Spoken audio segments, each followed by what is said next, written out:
Мажот е тој кој се уште на село ја води куќата и имотот, жената помага на поле, произведува, но не располага со приходот што ја става во подредена улога. Жената на село е во 21. век е маргинализирана со потценити квалитети. Се уште мажот има доминантната улога во носењето одлуки за инвестиции, за доработки, развој на нови производи. Жената оставена на некоја периферна улога која ни оддалеку не ги задоволува реалните процени за нејзиниот капацитет и можности кои што таа може да ги пружи во едно земјоделско стопанство. Ретки се случаите во земјоделството жената да има сопствен имот и да е носител на земјоделско стопанство. Во руралните средини таа најчесто е застапена во туризмот.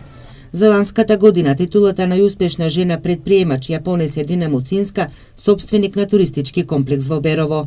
Почетоците се секогаш знаеме потешки, поспоро следат успесите, но секако со голема посветеност на работата и навистина со многу труд, речи се е неминовно да дојдеш до нив.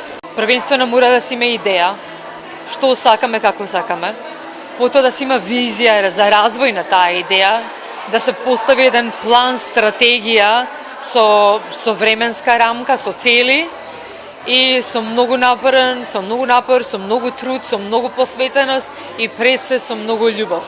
Нема потешкоти, само љубов. Јас кога ќе ме прашаат како е, тешко ли е, јас велам не е лесно, но е многу убаво. Традиционализмот се уште владее во руралните средини. Мал е бројот на жени кои имаат или наследуваат имот да инвестираат и развијат производство од кое ќе може да екзистираат. За сега туризмот и пчеларењето остануваат земјоделски гранки каде жените се неприсутни.